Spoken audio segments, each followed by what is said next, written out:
start of World War One.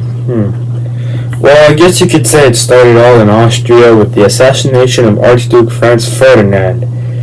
And Austria-Hungary, which was a country at this time, thought Serbia assassinated him. So they declared war, but they also were friends or allies with Germany. And Germany was like, you got the go-ahead. So Germany also declared war on Russia. But Russia was allied with France, and Germany knew that.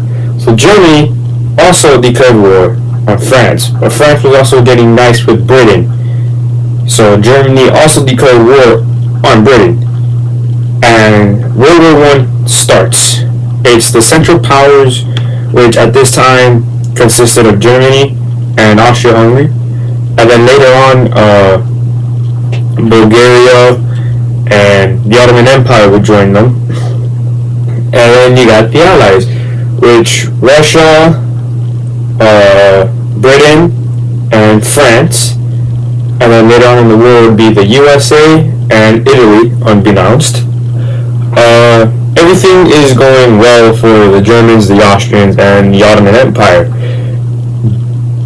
But then trench warfare starts coming along, and this plays a key part in the war, because Germany is moving fast. They are moving into France at a rapid pace, and France needs to call on Britain to help. And they get stuck. Germany gets stuck in a borderline. They move about 10 feet in a couple days, and they're also fighting a war on two fronts between Russia and France, which is never a good idea. This is ultimately why they would fail to win the war. So they get stuck in the stalemate, right? And then they try going around, and now it's a race to get to the mouth of, or to get to the English Channel. And it's Britain and France versus Germany to get there.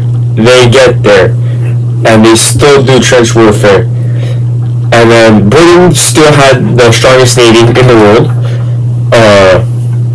Germany tried going head-to-head with them, and they failed miserably. So they came up with something ingenious.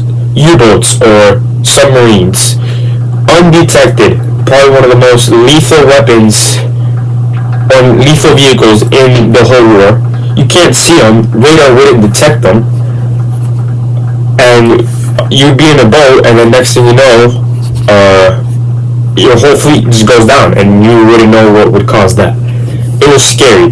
Then they ruled the seas, and then they got control of the area, and then Britain was like, no, they tried fighting back, but it didn't work. Then Germans sunk the U.S. Lewis-Stein.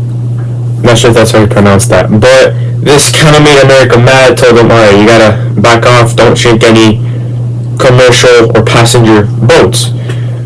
And Germany was like, okay, we're not gonna do that then. The Ottomans also, back to the war in Europe, the Ottomans were failing. Well, not failing, but they were losing, because they were old enemies with Russia, and, you know, they didn't get along. Next thing you know, the Ottomans have a mass genocide of Muslims. 1.5 million died in the genocide.